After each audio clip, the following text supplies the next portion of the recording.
마가복음 13장 1절부터 8절까지 제가 읽습니다. 예수님께서 성전에서 나가실 때에 제자 중 하나가 가로되 선생님이여 보소서 이 돌들이 어떠하며 이 건물들이 어떠하니까.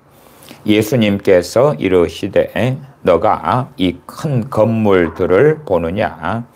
돌 하나도 돌 위에 남지 않고 다 무너뜨려지리라 하시니라. 예수님께서 감람산에서 성전을 마주 대하여 앉으셨을 때에 베드로와 야고보와 요한과 안드레가 조용히 묻자오되 우리에게 이르소서 어느 때에 이런 일이 있겠사오며 이 모든 일이 이루려 할 때에 무슨 징조가 있사오리이까. 예수님께서 이르시되 너희가 사람의 미혹을 받지 않도록 주의하라. 많은 사람이 내 이름으로 와서 이르되 내가 그러라 하여 많은 사람을 미혹해 하리라. 난리와 난리 소문을 들을 때에 두려워 말라. 이런 일이 있어야 하되 끝은 아직 아니니라.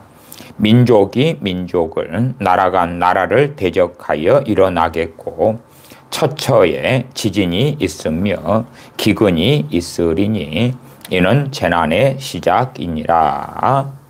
아멘.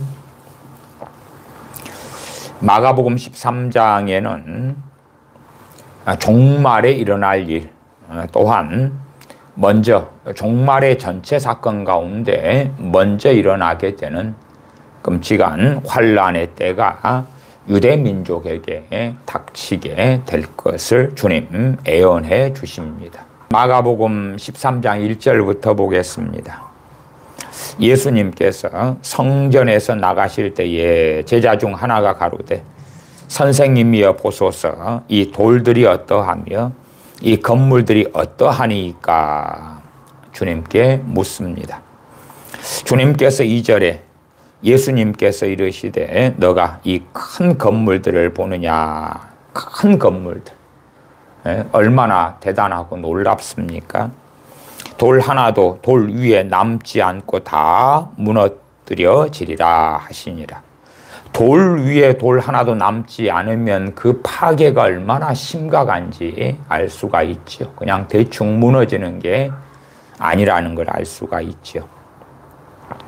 3절에 예수님께서 감람산에서 성전을 마주 대하여 앉으셨을 때에 감람산의 위치가 성전을 바라보는 위치였을 거고 건너편에 성전이 보였다 그 말이에요.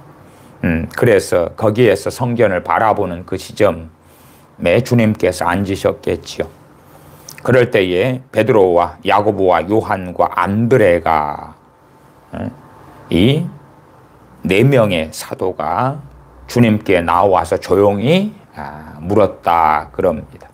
조용히 묻자오되 우리에게 이르소서 왜 다른 사도들은 여기에 빠져 있을까? 아니면 뭐 물어보려면 함께 배우면 좋잖아요. 함께 배우면. 그래서 다른 사도들과 함께 다 모여와서 혹은 4명의 사도가 주님께 와서 물을 때에 주님께서 야 함께 배우자꾸나 다 불러와라. 그래도 괜찮겠지요. 그러나 그렇지 않고 베드로와 야고보와 요한과 안드레가 조용히 묻자오되 우리에게 이르소서 어느 때에 이런 일이 있겠사오며 이 모든 일이 이루려 할 때에 무슨 징조가 있사오리까. 어느 때에 이런 일이 있겠사오며 그 어느 때에 이런 일 할 때에 가리키는 것은 위에 성전 건물들에 돌 위에 돌 하나도 남지 않고 다 무너뜨려지는 것에 대한 말씀이 되겠지요. 그 다음에 이 모든 일이 이루려 할 때에 그럴 때 이제 마가복음상만으로 오해할 수가 있다 그 말이에요. 물론 우리가 성경에 당연하게 신약성경 27권이니까 먼저 마태복음을 읽었고 마태복음 24장에 더 자세한 걸 읽었고 그 전제로 마가복음을 본다면 오해는 별로 없겠죠. 지금 이스라엘 같은 경우는 제3성전을 지으려고 준비하고 있지요. 뭐 그러한 3성전이 지어질런지 어쩔런지까지는 모르겠습니다. 심지어 어떤 사람들은 이 말씀에 대해서 어떻게도 주장하는 경향도 있냐 그러면 13장 2절에 너가 이 큰 건물들을 보느냐 돌 하나도 돌 위에 남지 않고 다 무너뜨려지리라. 그럴 때에 이제 이것은 제3성전까지 가리킨다. 뭐 이런 식으로 제3성전의 파괴, 무너짐 그리고 연결되지만 뭐 저는 그러한 해석을 당연히 지지하지는 않고 그 다음에 그러한 해석은 성경 본문에 근거하기보다도 자신의 상상력에 근거하고 있다. 주님께서는 명확하게 13장 2절에 제2성전 혹은 그 헤롯 성전을 가리켜 말씀하신 거지 이 큰 건물들을 보느냐 그거지 그 헤롯 성전을 넘어서 헤롯 성전 무너진 다음에 제3성전까지 보고 말씀하셨다. 그렇게는 성경을 해석하는 건 너무 잘못된 해석이 되겠지요. 말씀 그대로 너가 이 큰 건물들을 보느냐 그렇게 한 제자가 물으셨을 때 그 제자에게 주님께서는 이야기하고 계시죠. 그러지 주님께서 다른 제3성전을 전제로 해서 말씀하셨다면 제자에게 너가 이 큰 건물들을 보느냐 그럴 때 끄떡끄떡 이렇게 이제 할 때는 아니 이거 말고 이건 무너진 다음에 다른 거 뭐 그렇게 하셔야 맞겠죠. 그러나 그게 아니다 그 말이에요. 그 당시 헤롯 성전이지요. 돌 하나도 돌 위에 남지 않고 다 무너뜨려지리라. 이에 대하여 어느 때에 이런 일이 있겠사오며 4절이죠. 우리에게 이르소서. 어느 때에 이런 일이 있겠사오며 이 모든 일이 이루려 할 때에 무슨 징조가 있사오리까. 사람마다 아무리 주님의 사도들이라도 신앙의 수준이나 또한 이해는 다 다릅니다. 그래서 어떤 말씀들은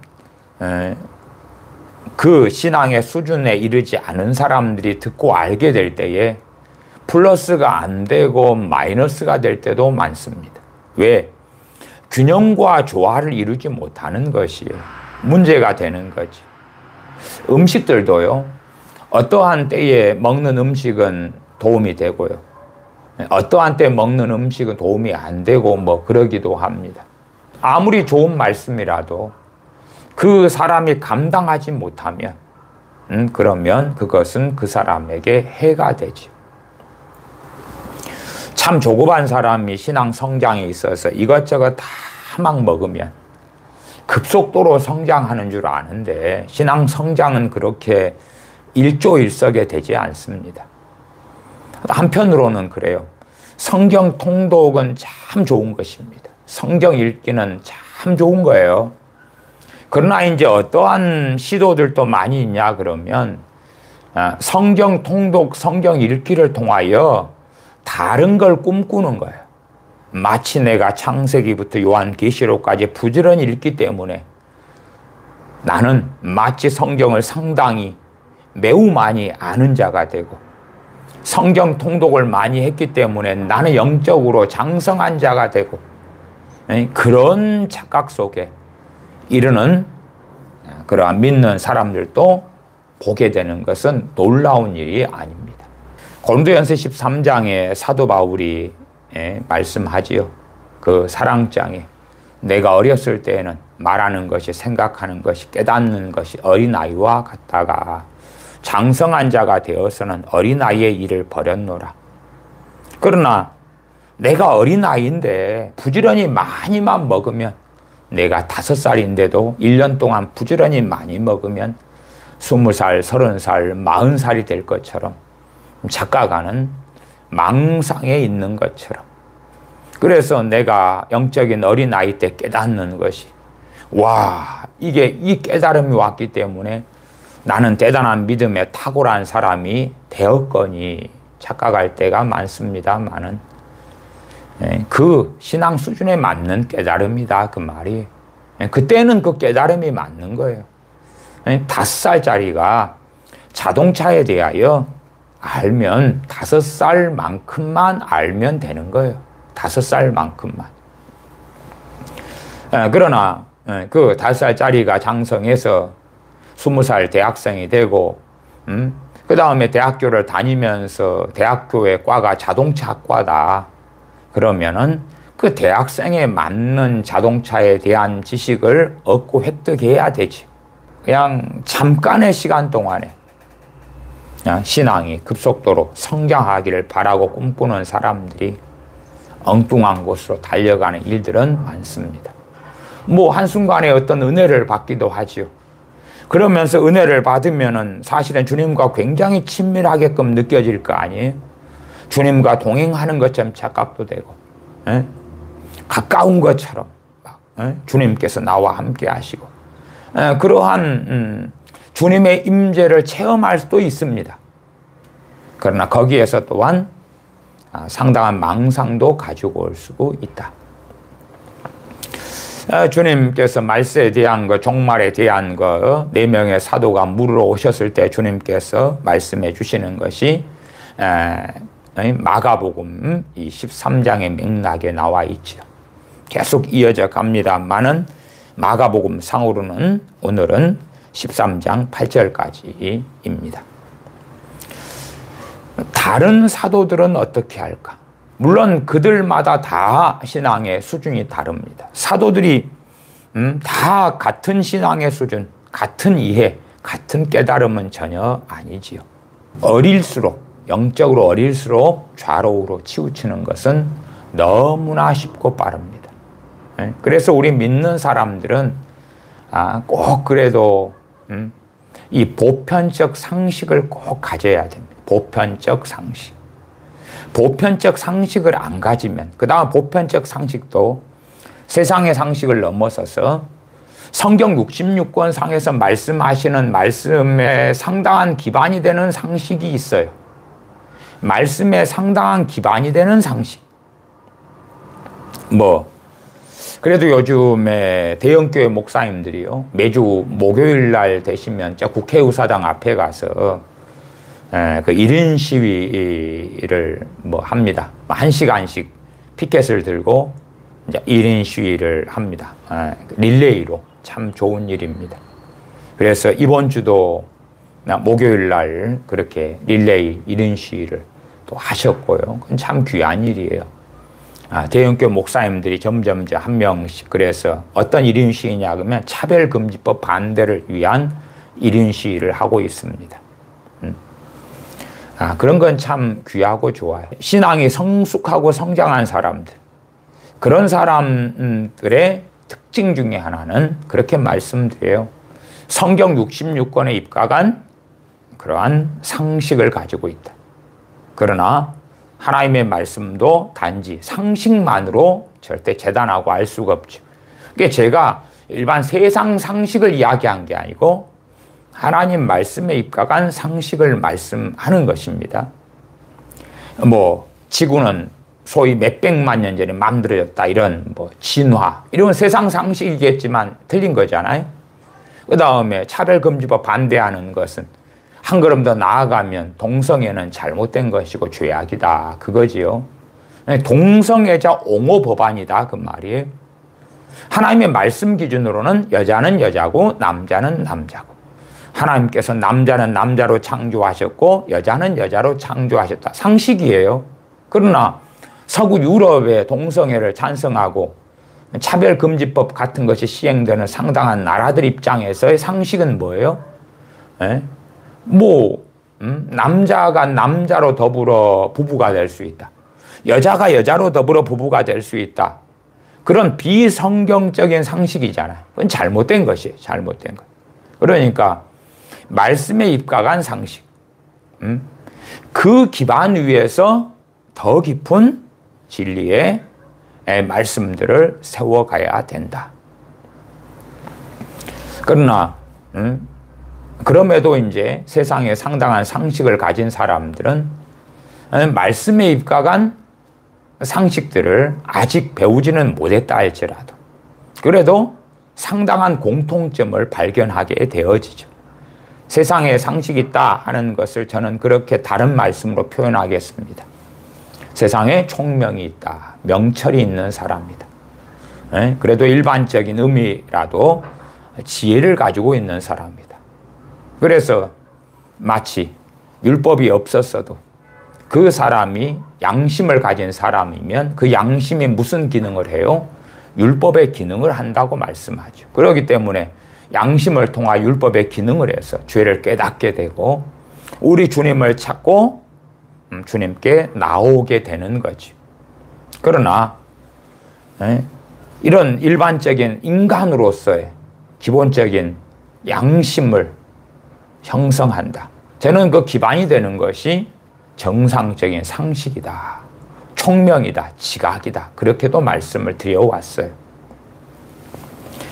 그런 것을 안 가지는 사람들은 이 지구의 주인공이 자기이고 자기 중심으로 세상이 돌아가고 자기 중심으로 성경도 있어야 되고 자기 중심으로 하나님도 계셔야 되고 자기 중심으로 하나님이 움직여 주셔야 한다는 망상 속에 들어가죠. 많은 크리스천들이 유감스럽게도 세상에 지각이 있고 총명이 있고 상식이 있는 사람보다도 세상 상식을 이야기하는 것이 아닙니다.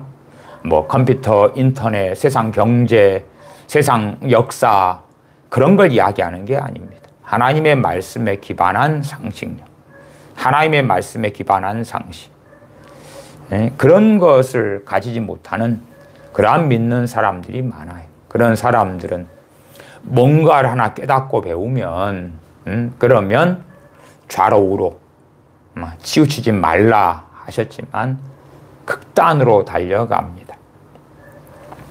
그래서 이 마가복음 13장의 종말에 대한 주님의 말씀이나 마태복음 24장, 누가복음 21장의 종말에 대한 말씀은 유감스럽게도 정말 많이 주님이나 아버지 하나님이 잘못하신 게 아니라 이 말씀을 통하여 극단적 종말론자들이 많이 양산되었고 미혹에 빠진 자들이 정말 많이 나왔습니다.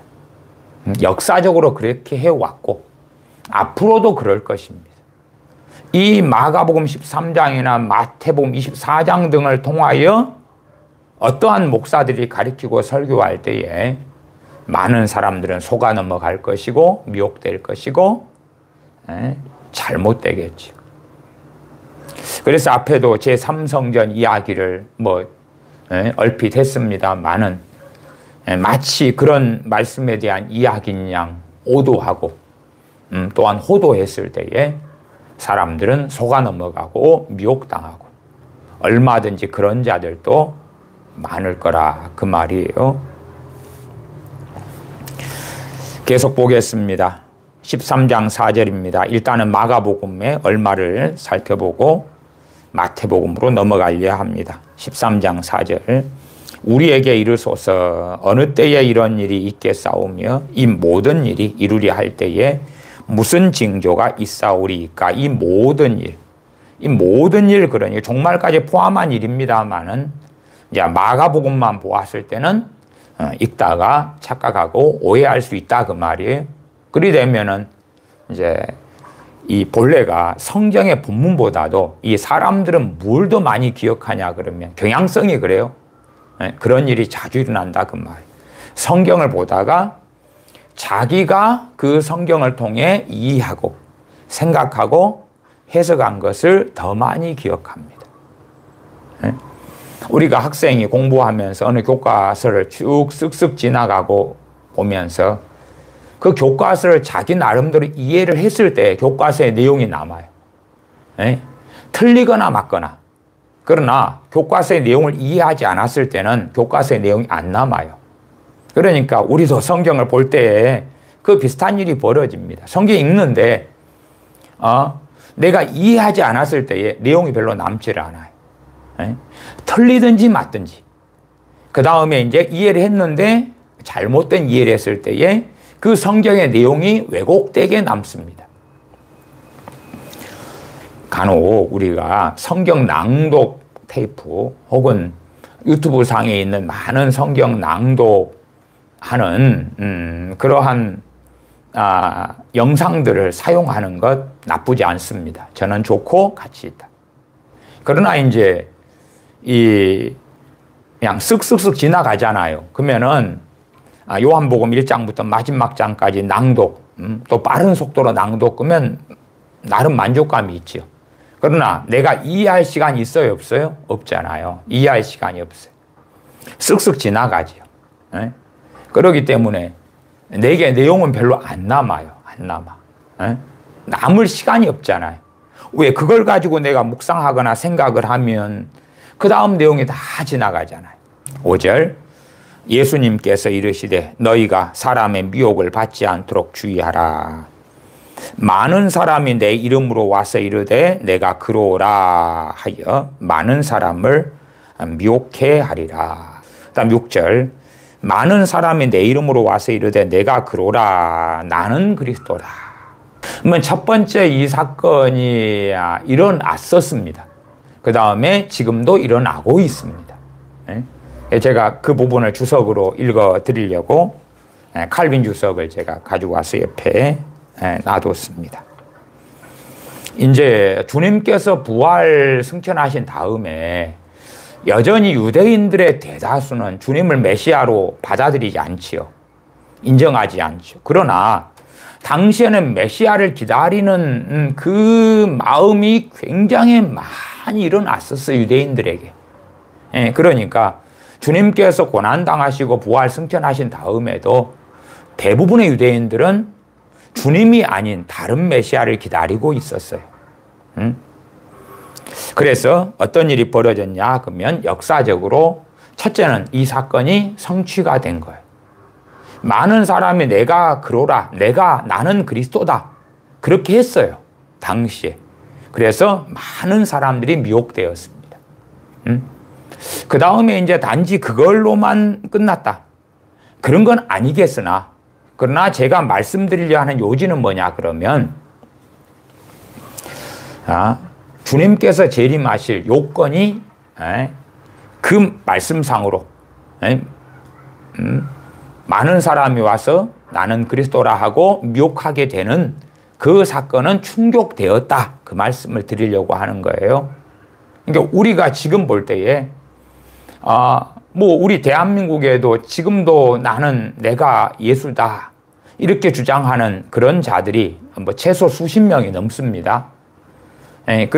그러나 그럼에도 이제 그렇게 강렬한 힘을 가지고 있지는 않죠. 극소수의 사람을 미혹할 뿐이죠. 그런 것을 가지고 어떤 사람들이 생각하기를 이 사건이 아직은 제대로 성취되지 않았다 이렇게 생각할 여지가 있다 그 말이. 저는 그거에는 반대한다 그 말이. 첫째는 이미 성취가 되었다. 그러나 물론 저는 어떤 개방성 가지냐 그러면 지금 내가 메시아다, 내가 재림 예수다거나 내가 메시아다거나 그렇게 주장하는 그런 자들이 앞으로 충분히 더 많이 등장할 것이다 하는 부분에는 저는 찬성합니다. 많은 사람이 나는 그로라 하는 부분에 이 칼빈 목사님의 주석을 좀 읽어드리겠습니다. 사단 마귀는 복음의 순수한 교의를 무너뜨리려고 꾸며대는 다양한 수작들 가운데서 모든 잘못의 서곡이 되는 한 가지 것이 교훈을 주님께서는 말씀하신다. 주님의 부활 직후에 그리스도라고 자처하는 협잡군들이 일어났다. 역사적인 이야기를 하는 거예요. 주님 나는 그리스도라. 그렇게 왜 유대인들이 기다리고 있으니까. 주님을 그리스도로 인정하는 사람들 소수였어요. 소수였고 대다수는 그 당시에 메시아를 기다리는 그 고대함이 상당히 강하게 일어났을 때입니다. 우리나라하고 북한하고 통일에 대한 막 열망이 어떨 때는 굉장히 심하고 어떨 때는 꺼졌다가 올라갔다 꺼졌다 그러잖아요. 주님에 대한 재림의 열망도 지금은 전 세계적으로는 약합니다. 흐릿해요. 흐릿해. 그러나 또 어느 때는 굉장히 강했다가 약해졌다가 강했다가 미국도 1970년대, 우리나라는 1980년대 한참 그 휴거 영화도 상영했고 막 그럴 때는 막 아주 강하게 일어났었어요. 그러다가 또 꺼졌다가 올라왔다가 꺼졌다가 왔다 갔다 한단 말이에요. 그것처럼 이 주님이 땅에 오시고 부활 승천하신 다음에 뭐 그전부터도 유대인들은 주님의 메시아의 이 땅에 오심에 대하여 굉장한 열망들이 있었기 때문에 그를 통하여 사단 마귀는 그의 종들을 보내서 내가 그리스도다, 내가 메시아다 그랬다 그 말이에요. 주님의 부활 직후에 그리스도라고 자처하는 협잡꾼들이 일어났습니다. 백성들은 자신들의 진정한 구속자에게 십자가의 수치를 당하게 해놓고는 그들의 마음은 아직도 진짜 메시아는 십자가에 못 박혀 죽이고 그 다음에 자기들은 이 가짜 메시아, 자기들이 생각하는 진짜 메시아를 기다려 왔습니다. 그래서 그 메시아를 통한 구속의 소망으로 불타고 있었기 때문에 진짜 메시아는 죽이고, 그래서 이 자칭 메시아라고 주장하는 협잡꾼들은 기만의 수단을 들고 나왔습니다. 그리고 자신의 아들을 부당하게 거절한 대가를 그러한 자칭 메시아라고 주장하는 협잡꾼들을 통해 악몽의 내엄 맡기시게 하나님은 하셨습니다. 그게 이 협잡꾼들을 통한 하나님의 심판이었다 그 말이에요. 그래서 주님 부활 승천하신 다음에 나는 그리스도라 하는 자들이 무수하게 일어났던 역사적 사건을 칼빈 목사님은 설명해 줍니다. 이 광기가 곧 사라지기는 했지만 하나님께서는 그들에게 이러한 종류의 소동을 허락하셨습니다. 그 광기가 일어나서 나도 메시아다, 나도 메시아다, 나도 그리스도다 막 버글버글 일어났다 그 말이에요. 그러니까 주님의 애언하신 재림 전에 일어날 사건으로서 주님께서 애언하셨는데 그것은 그때 충족되었다 그 말씀을 하는 거죠. 물론 앞으로 나는 메시아다 할 자들이 또 많이 일어날 거라고 저는 생각합니다. 언제 그러겠어요?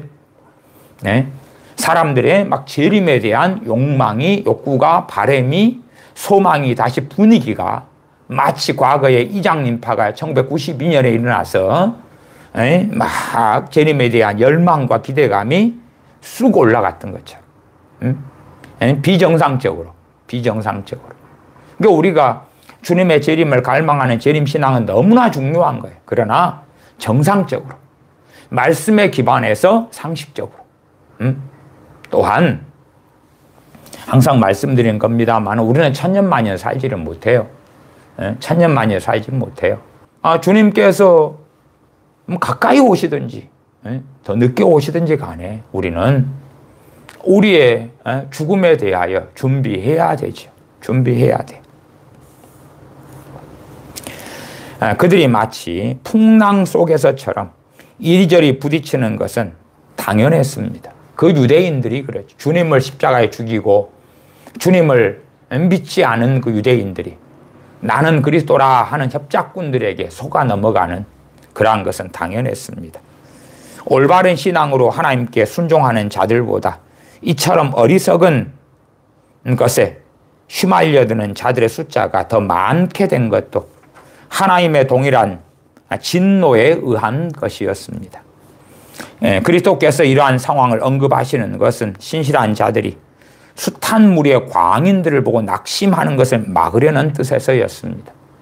그러니까 더 많은 자들이 주님께 돌아오는 것보다 더 많은 자들이 얼마 전에 주님 부활 승천하셨는데 그 주님이 아니라 자칭 나는 메시아 그리스도라 하는 자들에게 달려가 버리는 걸 보고 부흥이 일어나고 복음화가 일어나고 그래야 될 것인데 왜 저러지 하는 걸 보고 실망하지 않도록, 물론 우리는 너무 좀 사도행전에서 오순절 성님의 강림 이후로 3천 5천 명이 돌아오고 그런 사건에 대해서 너무 오바해서 생각하지.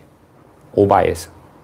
그러나 그 전 지구상의 인구나 당시의 팔레스틴이나 뭐 이런 또 디아스포라로 있는 유대인들이 명절을 지내려고 와가지고 왔다가 3,000명, 5,000명이 주님께 돌아오는 사건이 있었어도 디아스포라나 유대인들이나 뭐 등등에 비하면 얼마 안 되는 미약한 숫자잖아요. 미약한 숫자. 작은 숫자지. 그런데 이제 그런 것을 막 오순절 부흥이다 생각하면은 야, 마치 예루살렘에 마치 유대인들 가운데 대다수가 주님께 돌아와 버린 것처럼 생각하는데 그게 아니고요. 주님 말씀하신 것처럼 나는 그리스도라 하는 그 광기에 많은 유대인들은 그 협작꾼들에게 쫓아갔다 그 말이에요.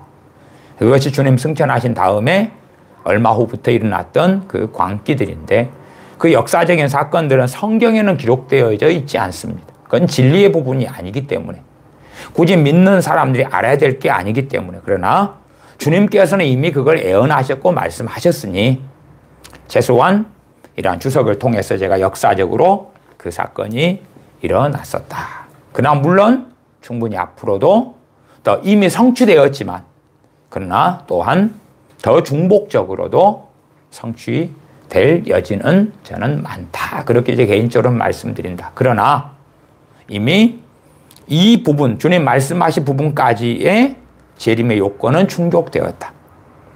물론 다음 시간에 말씀드릴 겁니다만은 이런 천하 만민에게 복음이 전파된 다음에 오신다 하는 마태복음 등의 또한 누가복음 등의 말씀의 요건도 충족되었다까지는 말씀드리고 자세한 내용은 다음 시간에 설명하겠습니다. 어느 나라 어느 민족에게 진노하시면 이단 사이비가 많아지는 거예요. 이단 사이비가 많아지는 거예요. 그 다음에 당연히 비정상적인 이러한 종교들이 융성해지는 거죠. 인도에 대한 하나님의 진노다 그러면 힌두교가 더 강성해져요. 이슬람에 대한 진노다 그러면 이슬람의 과격분자들이 더 강력해져 가는 거예요. 신앙의 자유가 오거나 그렇게 되지 않고 더 핍박이 심해져 가고 더 끔찍한 일들이 벌어지죠. 하나님의 진노는 계속하여 많은 나라들, 많은 민족들에게 나타나고 있는 것을 알 수가 있죠. 많은 사람을 미혹해 하리라. 많은 사람을 미혹해 하리라. 그리 벌어졌었고 또한 이 말씀은 성취되었고 그러나 또한 중의적으로 더 성취될 수도 있다. 그까지는 말씀을 드렸고요. 7절. 난리와 난리 소문을 들을 때에 두려워 말라. 난리와 난리 소문을 들을 때 두려워 말라. 이런 일이 있어야 돼. 그러니까 난리와 난리 소문이 있고 난리와 난리 소문이 어찌 되겠어요? 성취되는 거죠. 이루어지는 거죠. 이루어져요. 이런 일이 있어야 돼. 난리와 난리 소문을 들을 때 두려워하지 말라. 이런 일이 있어야 돼. 끝은 아직 아니니라.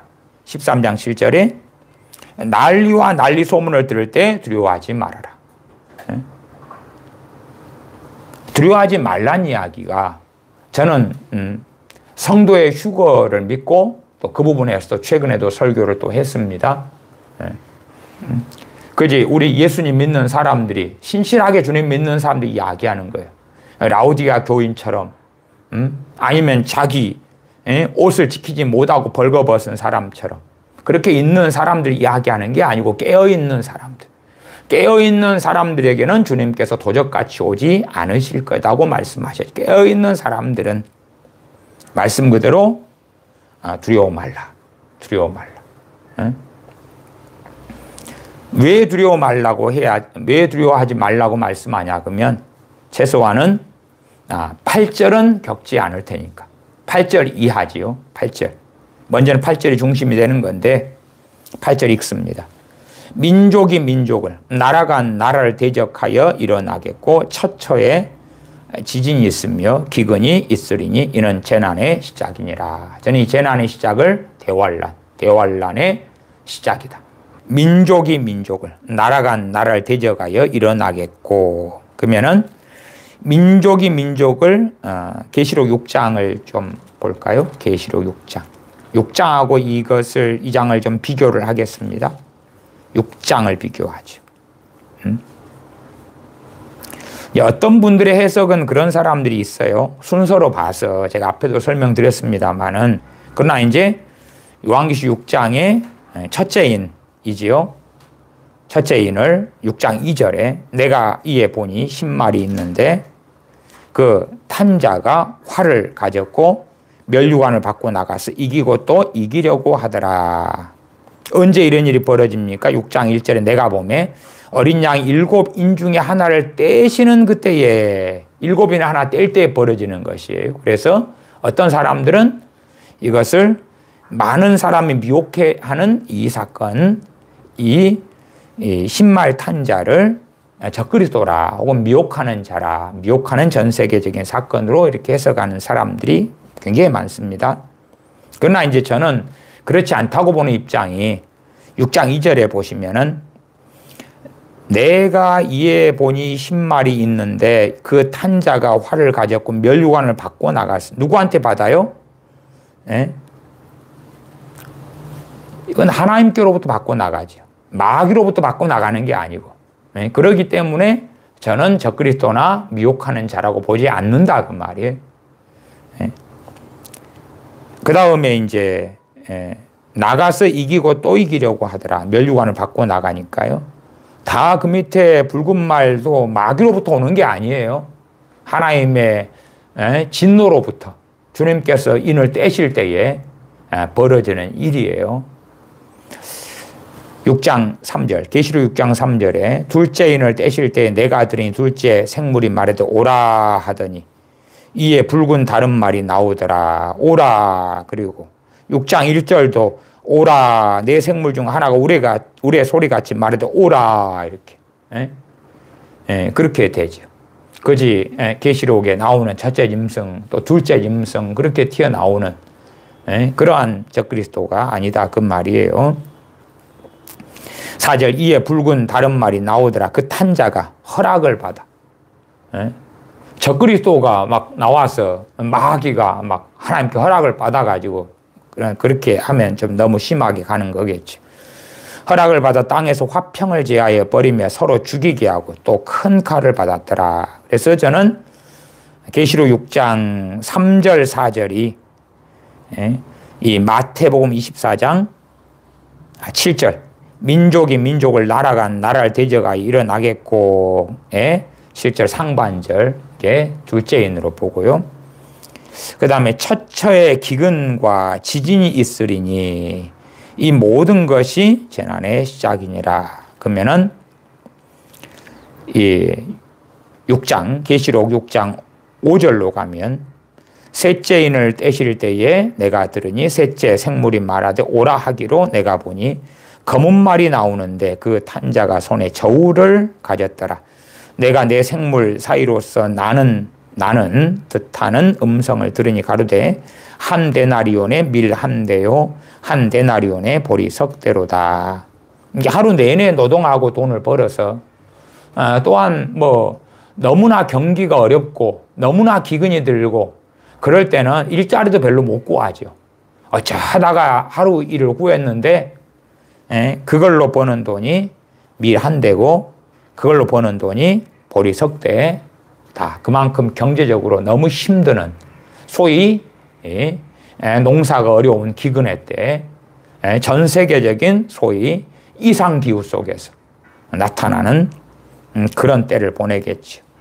또 감람류와 포도주는 해치 말라. 그러니까 그러면서도 또 어떤 데는 괜찮게 이렇게 남아있는 때가 되죠. 다섯째 인을 보시면 다섯째 인은 순교자들이 많이 나오는 이야기지요. 그래서 6장 11절로 가면 6장 11절 각각 저희에게 흰 두루마기를 주시며 가라사대 아직 잠시 동안 쉬되 저희 동무종들과 형제들도 자기처럼 죽임을 받아 그 수가 차기까지 하라. 그러니까 다섯째 인태는 뭐 계속하여 이어져서 순교자들의 피가 순교자들이 계속하여 많아지는 그런 때를 보낸다는 걸 알 수가 있죠. 그러면은 이 부분에 9절로 가면 그때의 사람들이 너희를 환란에 넘겨 주겠으며 너희를 죽이리니 너희가 내 이름을 위하여 모든 민족에게 미움을 받으리라. 그러니까 왜 이것이 단지 사도들에게만 국한되는 이야기가 아니냐 할 때에 그 앞에 주의 임하심과 세상 끝에는 무슨 징조가 있사오리이까 하니까 사도들이 대표적으로 주님의 백성, 주님의 제자들이 겪게 될 일을 듣고 있는 거죠. 세상 끝날의 징조를 물어보니까요. 그래서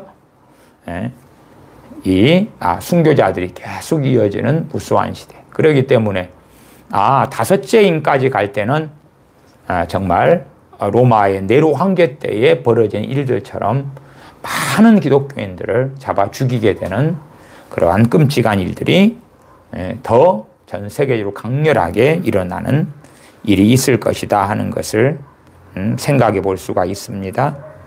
10절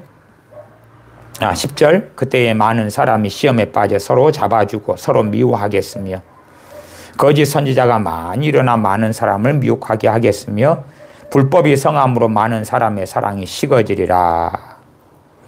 그러나 끝까지 견디는 자는 구원을 얻으리라.